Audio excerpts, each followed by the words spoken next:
तो last lecture में हम लोगों ने कहाँ तक पढ़ा था? हम लोगों ने केमिकल इक्वेशन के बारे में पढ़ा था, उसके बाद बैलेंसिंग ऑफ इक्वेशन देखा था, ठीक है।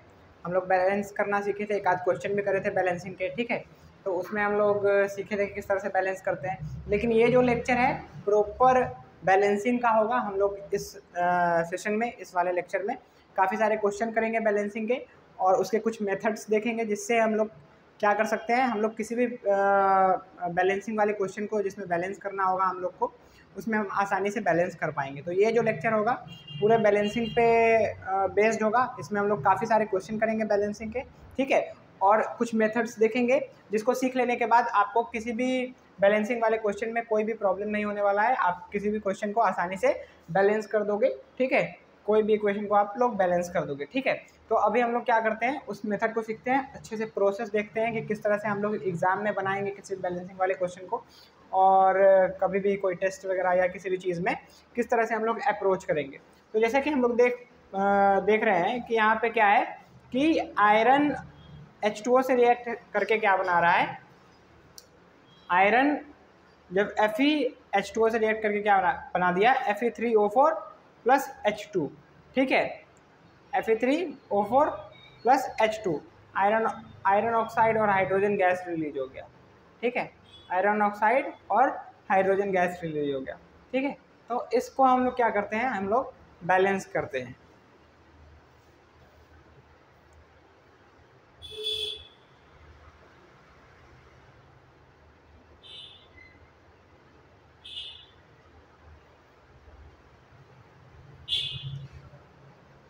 तो देखो,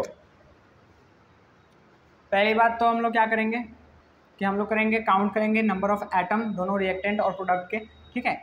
तो count the number of atom reactant product, ठीक है। तो यहाँ पे नंबर ऑफ आयरन एटम कितना है जी, नंबर ऑफ आयरन एटम कितना है, इधर रिएक्टेंट में 1 और प्रोडक्ट में 3, ठीक है। Number of hydrogen atom reactant में 2 और प्रोडक्ट में 2, ठीक है। नंबर ऑफ ऑक्सीजन एटम, ठीक है, कितना है, इधर 1 और उधर 4, 1 और 4, ठीक है। तो सबसे पहली बात तो हम लोग क्या करते हैं, आयरन इधर 1 है उधर 3 है, ठीक है। तो उधर 3 है तो इधर 3 करने के लिए क्या करेंगे, 3 से मल्टीप्लाई, 3 1 3, तो इसको हम लोग 3 कर देते हैं। 3 आयरन इधर भी हो गया, 3 आयरन उधर भी हो गया, ठीक है। अब हम लोग क्या देख रहे हैं, ठीक है, इधर हाइड्रोजन 2 है उधर हाइड्रोजन 2 है, बैलेंस है, ठीक है। लेकिन ऑक्सीजन यहाँ पे 1 है और यहाँ पे 4 है, ठीक है। तो उस साइड 4 है, यहाँ पे 1 है, तो क्या करेंगे हम लोग, यहाँ 4 से मल्टीप्लाई करेंगे, 4 ऑक्सीजन हो गया। लेकिन हाइड्रोजन कितना हो गया, 4 2 जा 8, तो 8 हाइड्रोजन यहाँ पे हो गया और 2 हाइड्रोजन यहाँ पे है। तो 2 को 8 करने के लिए क्या करें, 4 2 जा 8, ठीक है। अब इस केस में देखो कि अब बैलेंस है कि नहीं बैलेंस है, ठीक है। तो नंबर काउंट कर लिए, अच्छे से देख लिए। अब देख लिए कि किसको किसको क्या क्या करना है। जैसे कि यहाँ पे 3 था तो यहाँ पे 3 करने के लिए क्या करेंगे, 3 से मल्टीप्लाई, तो आयरन को 3 कर दिए, ठीक है। उसके बाद हाइड्रोजन पहले बैलेंस था, ऑक्सीजन को देखे उधर 4 है इधर 1 ही था तो इधर 4 कर दिए। अब हाइड्रोजन 8 हो गया तो फिर से हाइड्रोजन को बैलेंस किए हैं, ठीक है, उधर भी 8 कर दिए। तो यहाँ पे 3 आयरन 8 हाइड्रोजन और यहाँ पे 4 ऑक्सीजन। तो इस तरह से हम लोग क्या किए हैं, इस वाले क्वेश्चन को हम लोग क्या किए हैं, बैलेंस कर दिए हैं, ठीक है। तो ये हमारा बैलेंसिंग का क्वेश्चन हो गया। तो इस तरह से आप लोग क्या कर सकते हैं, आप लोग किसी भी क्वेश्चन को अप्रोच कर सकते हैं और किसी भी क्वेश्चन को बैलेंस कर सकते हैं। अब हम क्या सीखेंगे, अब हम एक दूसरा मेथड सीखेंगे, ठीक है, जिससे कि आप अब इस केस में क्या होता है कि इस केस में ये थोड़ा सा कॉम्प्लेक्स हो जाता है। अगर काफ़ी हार्ड क्वेश्चन पूछ देगा, कॉम्प्लेक्स क्वेश्चन पूछ देगा तो इसमें निकालना काफ़ी मुश्किल हो जाता है, ठीक है। तो उसके लिए क्या है, आपको मैं एक काफ़ी इजी मेथड बताऊंगा जिसको समझ लेने से, जिसको अच्छे से आप दिमाग में बैठा लोगे और उसको उससे बनाओगे क्वेश्चन तो कोई भी टफ से टफ क्वेश्चन आसानी से बन जाएगा। ठीक है, तो अभी उस वाले मेथड को देखते हैं। आप इससे भी बना सकते हो और फिर वो मैं जो अभी सिखाऊंगा आपको, आप उससे भी बना सकते हो। तो जो आपको सही लगे, जो आपको समझ में आए, हालांकि उससे जो है उस वाले मेथड से आपको ज़्यादा फ़ायदा होगा और आपका कम समय में किसी भी क्वेश्चन को, किसी भी टफ क्वेश्चन को आप आसानी से बना पाओगे। ठीक है, तो यहाँ तक देख लो और इसको लिख लो, उसके बाद नेक्स्ट वाला देखते हैं। तो अब ये देखिए हमारे पास सेकंड क्वेश्चन है बैलेंसिंग का। ठीक है, तो इसको हम लोग दूसरे मेथड से करेंगे जिसका नाम है कोफिशिएंट मेथड। ठीक है, तो अभी मैं आपको समझाता हूँ कि कोफिशिएंट मेथड क्या होता है और किस तरह से हम लोग इस क्वेश्चन को बनाएंगे। ठीक है, तो क्या करना है कि आपको यहाँ पे दिया हुआ है इक्वेशन, आपको यहाँ पे केमिकल रिएक्शन दिया हुआ है यहाँ पे, कि यहाँ पे क्या है कि मैग्नीशियम हाइड्रोक्साइड हाइड्रोक्लोरिक एसिड के साथ रिएक्ट करके क्या बना रहा है, मैग्नीशियम क्लोराइड और वाटर। ठीक है, तो ये हमारा क्वेश्चन है। अब इसको बैलेंस करना है हम लोग को, तो हम लोग क्या करेंगे, सिंपली क्या है जो हमारा दिया हुआ है ये सारा चीज़। ठीक है, सिंपली क्या करेंगे हम लोग, जितना भी दिया हुआ है, जितना भी कंपाउंड या एलिमेंट है, ठीक है, उसको हम लोग एज अ कोफिशिएंट सबका मान लेंगे। ठीक है, जैसे कि इसका कोफिशिएंट ए मान लिए, इसका कोफिशिएंट बी मान लिए, इसका कोफिशिएंट सी मान लिए, इसका कोफिशिएंट डी मान लिए। अगर मान लो कि आगे भी अगर कोई सब्सटेंस होता, आगे भी कोई अगर सब्सटेंस होता तो उसको ई मान लेते, एफ मान लेते। ठीक है, तो जितना भी रहेगा उसको मान लेंगे, सबका अपना अपना कोफिशिएंट मान लेंगे। अब ये बन गया। अब क्या करेंगे हम लोग कि सिंगल जो एलिमेंट होगा, ठीक है, अगर वो कंपाउंड भी होगा तो उसके सिंगल एलिमेंट को कंसीडर करेंगे और उसका हम लोग क्या बनाएंगे, एक इक्वेशन बनाएंगे। ठीक है, इक्वेशन बनाएंगे। देखो कैसे बनाएंगे, जैसे कि ये मैग्नीशियम है। ठीक है, मैग्नीशियम को देखेंगे दोनों तरफ। ठीक है, मैग्नीशियम को देखेंगे, जैसे कि मैग्नीशियम है, किस में है, ए में है, तो एक मैग्नीशियम है। ठीक है, तो ए छोड़ दिए, अगर दो मैग्नीशियम होता तो 2A हो जाता। एक मैग्नीशियम है ए, अब इधर मैग्नीशियम नहीं है। ठीक है, ए इज इक्वल टू, उधर देखते हैं, ए इज इक्वल टू, यहाँ भी एक ही मैग्नीशियम है, किस में है, सी में है। ठीक है, तो ए इज इक्वल टू सी हो गया। ठीक है, मैग्नीशियम का काम हो गया। अब हम जरा ऑक्सीजन को देखते हैं। ठीक है, ऑक्सीजन को देखते हैं। ऑक्सीजन कितना है, 2 ऑक्सीजन है कि नहीं, 2 लगा हुआ है, ये ऑक्सीजन और हाइड्रोजन दोनों दो है, तो ऑक्सीजन कितना है, 2 है, किस में है, ए में है। ठीक है, अब उधर ऑक्सीजन देखते हैं, ऑक्सीजन इधर किस में है, डी में है, कितना है, 1 है। ठीक है, तो 2A is equal to D हो गया, तो ये हमारा इक्वेशन बन गया। हाइड्रोजन को देखते हैं, हाइड्रोजन कितना है, 2 है, ए में है।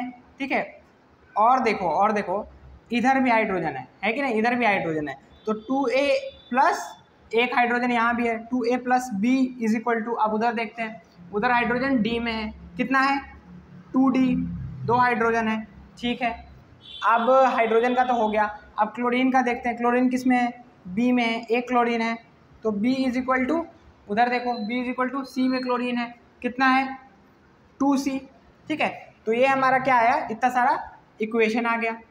ठीक है, ये हमारा इक्वेशन आ गया। अब इसमें से किसी भी एक कोफिशिएंट को 1 मान लो, किसी भी एक कोफिशिएंट को 1 मान लो। ठीक है, ए बी सी डी जिसको भी मानो 1 मान लो, लेकिन कोशिश यही करना है कि किसी अप्रोप्रिएट वाले को माने, मतलब ऐसे को माने कि एक को माने तो आसानी से दूसरे का वैल्यू आ जाए। जैसे कि अगर हम बोल दे तुमको कि a इज इक्वल टू 1, ठीक है, हम मान लिए a इज इक्वल टू 1, तो c इज इक्वल टू क्या हो जाएगा, c इज इक्वल टू 1 हो जाएगा, है कि नहीं, क्योंकि a is equal to c है, तो c इज इक्वल टू 1। ठीक है, तो d इज इक्वल टू क्या हो जाएगा, a इज इक्वल टू 1 माने तो d is equal to a is equal to 1 है। ठीक है, तो d इज इक्वल टू 2 हो जाएगा, है कि नहीं, 2 1 जा 2, d आ गया, a c d आ गया। अब b इज इक्वल टू क्या आ जाएगा, b, c तो हमारा 1 है। ठीक है, तो b is equal to c हमारा 1 है, तो 2 1 जा 2। ठीक है, तो a b c d सबका क्या आ गया, वैल्यू आ गया। तो अब हम लोग क्या करेंगे, अब नीचे में इसी क्वेश्चन को लिखेंगे हम लोग, MgOH2 प्लस HCl से MgCl2 प्लस H2O। ठीक है, ये हमारा क्वेश्चन था, इसी को बैलेंस करना था। अब जो हम कोफिशिएंट माने थे और जो कोफिशिएंट का वैल्यू आया उसकी जगह पे रख देंगे। a इज इक्वल टू 1 तो यहाँ 1 ऐसे ही है। ठीक है, फिर b इज इक्वल टू 2, ठीक है, c इज इक्वल टू 1 तो ठीक है 1 है यहाँ पे, d इज इक्वल टू 2 तो d इज इक्वल टू 2। अब ज़रा हम लोग देखते हैं, चेक करते हैं कि ये बैलेंस हुआ है कि नहीं बैलेंस हुआ है। ठीक है, चेक करना बहुत आवश्यक है। तो एक मैग्नीशियम सही बात है। ठीक है, उसके बाद 2 ऑक्सीजन, ठीक है, कुल मिला के 2 ऑक्सीजन, इधर भी ऑक्सीजन नहीं है, 2 ऑक्सीजन। ठीक है, तो यहाँ पे 2 ऑक्सीजन है कि नहीं, 2 से मल्टीप्लाई हुआ है ऑक्सीजन, 2 ऑक्सीजन, ठीक है। हाइड्रोजन 2 और 2 4, 2 2 4, 2 यहाँ पे है, 2 यहाँ पे है, 4 हाइड्रोजन इधर, 2 2 जा 4, हाइड्रोजन 4 इधर, ठीक है, बात बराबर। अब हाइड्रोजन का काम हो गया। क्लोरीन यहाँ पे 2 है कि नहीं, क्लोरीन यहाँ पे 2 है और क्लोरीन यहाँ पे Cl2 2 है, ठीक है, तो यहाँ पे 2 क्लोरीन है। तो इस तरह से हम लोग आसानी से किसी भी क्वेश्चन को बैलेंस कर सकते हैं, ठीक है। और ये तरीका है, ठीक है, जो भी हमारा इक्वेशन होगा, जो भी हमारा रिएक्शन दिया हुआ रहेगा, ठीक है, उसको क्या करेंगे हम लोग, सिंपली कोफिशिएंट मान लेंगे, ABCDE जितना भी होगा, ठीक है, सबको मान लेंगे।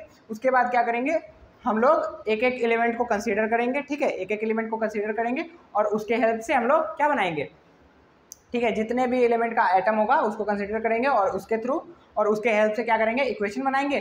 किसी एक को 1 मानेंगे, किसी एक को 1 मानेंगे, बाकी सबका वैल्यू आ जाएगा और फिर वैल्यू आने के बाद उस कोफिशिएंट के जगह पे हम लोग पुट कर देंगे, हमारा इक्वेशन बैलेंस हो जाएगा। तो ये मेथड काफ़ी आसान है और काफ़ी ईजी रहेगा आपको और काफ़ी कम समय में आप लोग किसी भी बैलेंसिंग के क्वेश्चन को आप लोग आसानी से बना पाओगे, ठीक है। तो ये बहुत इंपॉर्टेंट है और बड़े ही अच्छे तरीके से समझिए और इसको कॉपी में उतार लीजिएगा, लिख लीजिएगा।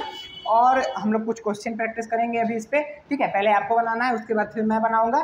तो जब आपका और खुद से भी जो भी बुक वगैरह में आपके क्वेश्चंस हैं, ठीक है, NCERT वगैरह के जो भी आपके पास क्वेश्चंस हैं, ठीक है, तो उससे प्रैक्टिस करना है ताकि आपको पूरा बैठ जाए, पूरा क्लियर हो जाए कि आपको आगे चल के किसी भी प्रॉब्लम ना हो, ठीक है।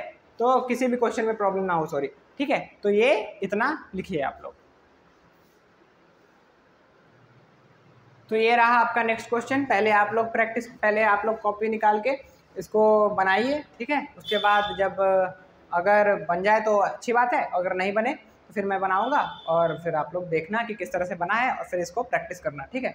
तो आप लोग इसको बनाइए पहले पॉज करके, उसके बाद फिर यहाँ पे देखिएगा, ठीक है। तो इस क्वेश्चन को कैसे बनाएंगे हम लोग पहले ही जानते हैं कि क्या करना है, कोफिशिएंट मान लेना है जितना भी दिया हुआ है सब्सटेंस। तो A मान लिए, B मान लिए और इसको C मान लिया। आप क्या करेंगे, इक्वेशन बनाएंगे, एक एक एलिमेंट को कंसीडर करेंगे, ठीक है। तो आयरन को देखते हैं यहाँ पे। तो A में iron A is equal to यहाँ पे आयरन, ठीक है, A is equal to 2C, ठीक है, 2 आयरन है 2C। उसके बाद हम लोग किसको देखते हैं, ऑक्सीजन को देखते हैं। तो 2B is equal to 2 oxygen है, 2B इज इक्वल टू उधर ऑक्सीजन कितना है 3C, ठीक है, 3C। तो हो गया, सबको चेक कर लिए, यही इक्वेशन बना हमारा। अब हम लोग किसी एक को 1 मान लेंगे। तो किसको 1 माने, ठीक है, तो C को 1 मानते हैं। अगर C को 1 मानेंगे तो एक का वैल्यू आसानी से आ जाएगा। तो C इज इक्वल टू 1। तो इस केस में क्या होगा, A इज इक्वल टू 2 आ जाएगा, ठीक है, A इज इक्वल टू 2 आ जाएगा। अब B का निकालना है, ठीक है। तो 2B is equal to 3C, 2B is equal to 3 है कि नहीं, C का वैल्यू 1 है तो 3, तो B is equal to 3/2, B is equal to 3/2। तो A B C का वैल्यू आ गया। अब हम लोग क्या करेंगे, लिखेंगे Fe प्लस O2 से Fe2O3, ठीक है, Fe2O3। अब हमारा A कितना था, 2 था, B कितना था 3/2 था और C कितना था, ठीक है, C 1 था, तो 1 का 1 है, ठीक है। तो देखो एक्चुअल में क्या है, अगर कुछ साउंड आ रहा होगा तो उसके लिए माफ़ी चाहेंगे, थोड़ा सा इरेलेवेंट साउंड आ रहा है यहाँ पे अभी, ठीक है। तो खैर, तो अब यहाँ पे देखो, अभी भी ये बैलेंस हो गया, ठीक है, अब ये बैलेंस हो गया, ठीक है, अब ये बैलेंस हो गया। लेकिन क्या है कि यहाँ पे चक्कर क्या है कि हम लोग जो इक्वेशन होता है, ठीक है, जो भी केमिकल इक्वेशन होता है उसको कभी फ्रैक्शन में नहीं लिखते हैं, अच्छा नहीं लगता है, ठीक है। आप लोग अगर एग्जाम्स में भी बनाओगे, ये यहाँ पे भी सही है, बैलेंस तो हो गया है, लेकिन हम लोग कभी भी फ्रैक्शन में नहीं लिखेंगे, ठीक है, फ्रैक्शन में नहीं लिखेंगे, इस तरह से सही नहीं लगता है, ठीक है। तो हम लोग फ्रैक्शन हटाना होगा हम लोग को, ये जो नीचे 2 है उसको हटाना पड़ेगा। तो इसको इक्वलाइज करने के लिए क्या करेंगे, इसको हटाने एलिमिनेट करने के लिए क्या करेंगे, अगर हम 2 से ऊपर मल्टीप्लाई कर देते हैं तो यहाँ पे क्या हो जाएगा, 2 हट जाएगा। लेकिन हम 2 से ऊपर मल्टीप्लाई कैसे कर सकते हैं, है कि नहीं। तो यहाँ पे एक बात देखो, ठीक है, कि हम इधर लिखते हैं 1 इज इक्वल टू 1, ठीक है, 1 इज इक्वल टू 1। अगर हम इसमें +2 ऐड कर दें और इसमें हम +2 ऐड कर दें तो अभी भी ये पहले भी ये 1 इज इक्वल टू 1 बराबर था, अभी भी ये 3 इज इक्वल टू 3 बराबर है, अभी भी बराबर है, ठीक है। तो अब अगर हम इसमें 5 ऐड कर दें, ठीक है, इसमें भी 5 ऐड कर दें तो अभी भी इधर साइड वाला बराबर था, LHS बराबर था RHS के, और अभी भी बराबर है, ठीक है। अगर हम इसको 2 से डिवाइड कर दें, ठीक है, और इधर भी 2 से डिवाइड कर दें, तो अभी भी LHS बराबर है और RHS बराबर है। तो क्या करते हैं कभी भी बराबर करने के लिए, ठीक है, मतलब कि हम गुना भाग और मल्टीप्लाई डिवाइड प्लस माइनस, ठीक है, दोनों तरफ करना होता है हम लोग को, ठीक है, बराबर करने के लिए दोनों तरफ करना पड़ता है, क्योंकि बीच में किसका साइन है, इज इक्वल टू का साइन है। तो यहाँ पर भी क्या करेंगे, इस 2 को हटाने के लिए हम लोग को, इस 2 को हटाने के लिए हम लोग को सब में 2 से मल्टीप्लाई करना पड़ेगा, है कि नहीं, क्योंकि हम दो को इससे मल्टीप्लाई कर रहे हैं, तो सबको 2 से मल्टीप्लाई करना पड़ेगा, तब जाके इक्वलाइज होगा, ठीक है, तब जाके ये एलिमिनेट होगा। तो क्या करेंगे हम लोग, सबको 2 से मल्टीप्लाई कर देंगे। तो यहाँ पे कितना है, अब क्या हो जाएगा, यहाँ पे 4Fe हो जाएगा, है कि नहीं, 4Fe हो जाएगा, 2Fe था, मतलब 2 आयरन था, अब 4 आयरन हो जाएगा, 2 से मल्टीप्लाई कर दिए तो, ठीक है। तो अब 2 से 2 मल्टीप्लाई करेंगे, 2 ऊपर आएगा 2 नीचे है, तो 2 से 2 तक कट जाएगा, तो यहाँ कितना बचेगा 3O2, ठीक है, 3O2, और यहाँ पे 2Fe2O3, ठीक है, 2 से मल्टीप्लाई कर दिए। अब ज़रा एक बार चेक करो कि ये बैलेंस्ड है कि नहीं बैलेंस्ड है। यहाँ पे 4 आयरन, यहाँ पे 2 2 जा 4, 4 आयरन, सही बात है, ठीक है। 3 2 जा 6 ऑक्सीजन, ठीक है, 3 2 जा 6 ऑक्सीजन, और ऑक्सीजन यहाँ पे 3 और 3 2 जा 6 ऑक्सीजन, मतलब बैलेंस है। तो इस तरह से हम लोग बैलेंस कर देते हैं, ठीक है, बैलेंस हो गया ये क्वेश्चन। लेकिन ध्यान में यही रखना है कि कभी भी क्वेश्चन जो है इस तरह का जो वैल्यू आएगा इक्वेशन के हेल्प से, ठीक है, कि b = 3/2, 1/2, कुछ भी 5/2, 4/2, कुछ भी आए, ठीक है। तो जब अगर फ्रैक्शन में रहेगा तो फ्रैक्शन हम लोग फ्रैक्शन हम लोग कोशिश करेंगे कि इक्वेशन में ना रहे, उसको हम लोग एलिमिनेट कर दे। तो एलिमिनेट करने के लिए क्या करते हैं, वो जो नीचे वैल्यू है उसी से पूरे इक्वेशन को मल्टीप्लाई कर देंगे, तो नीचे वाला वैल्यू क्या होगा, एलिमिनेट हो जाएगा, हट जाएगा। उसके बाद जो इक्वेशन आएगा हमारा बैलेंस्ड इक्वेशन होगा, ठीक है। तो इस तरह से हम लोग क्वेश्चन को बैलेंस करते हैं, ठीक है। अभी हम लोग नेक्स्ट क्वेश्चन करेंगे, उसको देखेंगे। तो ये रहा स्क्रीन पे आपका नेक्स्ट क्वेश्चन, ठीक है। पहले आपको बनाना है, उसके बाद यहाँ पे देखना है, ठीक है। तो देखो AlOH3 है से Al2O3 हो गया, और यहाँ पे वाटर है, H2 है, ठीक है। तो इसको हम लोग को बैलेंस करना है, ठीक है, बैलेंस करना है। यहाँ पे एल्युमिनियम 1 है, यहाँ पे 2 है, तो ठीक है। तो आप उसी प्रोसेस से, जिस प्रोसेस से पिछला क्वेश्चन हमने किया था, उसी आसान तरीके से आप लोग इस क्वेश्चन को बनाइए, उसके बाद यहाँ पे देखिएगा। तो किस तरह से करेंगे हम लोग, क्या जानते हैं हम लोग कोफिशिएंट मान लेंगे सबका, A B C मान लिए, ठीक है, सही बात है। अब एक एक को कंसिडर करेंगे, एल्युमिनियम को देखते हैं यहाँ पे। तो A में है एल्युमिनियम, एक एल्युमिनियम है, ठीक है, A = इधर आ जाते हैं 2 एल्युमिनियम है, 2B, B में है 2B, ठीक है। अब ऑक्सीजन देखते हैं, ऑक्सीजन किसमें, A में है, 3 ऑक्सीजन है कि नहीं, 3 ऑक्सीजन है, तो 3A = उधर ऑक्सीजन देखते हैं, इधर ऑक्सीजन कितना है, 3 ऑक्सीजन, और उधर भी है, ठीक है। तो इधर 3B है कि नहीं, 3B, और इधर भी है, प्लस कितना हो जाएगा, 1 ऑक्सीजन है यहाँ पे, प्लस C। अब क्या हो जाएगा, हाइड्रोजन देखते हैं, हाइड्रोजन कितना है, 3A, ठीक है, और हाइड्रोजन इधर नहीं है, इधर है, ठीक है, तो 2C। ये बन गया हमारा इक्वेशन, ठीक है, ये बन गया हमारा इक्वेशन। अब हम लोग क्या करेंगे, किसी एक कोफिशिएंट को हम लोग 1 मानेंगे। तो ज़रा किसको मानेंगे 1, तो हमारे लिए आसान रहेगा, ठीक है। तो हम लोग B को 1 मानते हैं, ठीक है, B = 1, तो A = कितना हो जाएगा, 2 हो जाएगा, A = 2 हो जाएगा। तो यहाँ पे देखो 3A = 2C, तो अब यहाँ पे क्या हो जाएगा, A 2 है, तो 3 2 जा 6 = 2C, C = 2 नीचे आएगा तो 3, तो C, तो A आ गया 2, B आ गया 1 और C आ गया 3। तो ये हमारे कोफिशिएंट का वैल्यू आ गया। अब हम लोग लिखेंगे उसको, AlOH3 से Al2O3 प्लस H2O। बस आपको ध्यान रखना है कि जो क्वेश्चन लिखा हुआ है वो हम लोग सही से उतारें, क्योंकि एक भी नंबर मिस्टेक होगा, एक भी कुछ भी मिस्टेक होगा तो हम लोग परेशान हो जाएंगे, बैलेंस नहीं हो पाएगा, ठीक है। तो क्वेश्चन में तो ध्यान ही रखना है कि क्वेश्चन सही हो हमारा, ठीक है। उसके बाद जो हमारा वैल्यू आया है अच्छे से वैल्यू निकालना है, ठीक है, एकदम सही से मल्टीप्लाई करना है, सब कुछ करना है। उसके बाद जो वैल्यू आया है उसको आराम से पुट करना है। तो A = 2 आया है, B = आया है, B = 1 और C = 3। B को तो हम 1 माने थे, C = 3। अब मिलाते हैं कि बराबर है कि नहीं। एल्युमिनियम 2, सही बात है। ऑक्सीजन यहाँ पे कितना है, ऑक्सीजन 3 तो यहाँ पे है, ठीक है, 3 यहाँ पे है, और इससे मल्टीप्लाई हुआ, तो 3 2 जा 6 ऑक्सीजन, 6 ऑक्सीजन यहाँ पे है, ठीक है। 3 ऑक्सीजन यहाँ मिल गया हम लोग को, 3 ऑक्सीजन यहाँ पे है, और 3 ऑक्सीजन यहाँ पे है, तो 3 3 6 ऑक्सीजन का हिसाब किताब बराबर। हाइड्रोजन यहाँ पे 3 2 जा 6 हाइड्रोजन, ठीक है, और हाइड्रोजन यहाँ पे 3 2 जा 6 हाइड्रोजन, ठीक है। तो ये हमारा क्या हो गया, ये हमारा बैलेंस्ड हो गया क्वेश्चन, ठीक है। तो इसी तरह से हम लोग बैलेंस्ड करते हैं, ठीक है। और हम जो है कुछ क्वेश्चन यहाँ पे लिख देंगे, आपको वो प्रैक्टिस करना है, बैलेंस करना है, ठीक है। आपको वो क्या करना है, प्रैक्टिस करना है, बैलेंस करना है इसी तरीके से, ठीक है। और काफ़ी आसान है, एक एक एलिमेंट को कंसीडर करना है, एल्युमिनियम, ऑक्सीजन, हाइड्रोजन, जो भी दिया रहेगा, सल्फर, फॉस्फोरस, पोटेशियम, जो भी दिया रहेगा आपको इक्वेशन में, एक एक को कंसीडर करना है। उसके बाद इक्वेशन बनाना है, किसी एक को 1 मानना है, उसके बाद वैल्यू आ जाएगा सबका, और उसके जगह पे आपको पुट कर देना है। अगर फ्रैक्शन में आए तो फ्रैक्शन वाला पार्ट जो नीचे होगा उसको एलिमिनेट करने के लिए उस नंबर से सबको मल्टीप्लाई कर देंगे, ठीक है, और वो एलिमिनेट हो जाएगा। उसके बाद हमारा इक्वेशन जो होगा बैलेंस्ड हो जाएगा, ठीक है। तो इसी तरह से हम लोग क्या करते हैं, किसी भी क्वेश्चन को बैलेंस करते हैं। तो इस प्रोसेस से, इस मेथड से आपको कोई भी क्वेश्चन, कोई भी टफ से टफ क्वेश्चन आप बैलेंसिंग के कर सकते हैं, और काफ़ी आसानी से कर सकते हैं, और काफ़ी कम समय में कर सकते हैं। तो ये वाला मेथड और ये वाला जो प्रोसेस है काफ़ी अच्छा है, तो आप लोग इससे क्वेश्चन बना सकते हैं, ठीक है। तो आगे बढ़ते हैं, इतना आप लोग बनाइए, उतारिए।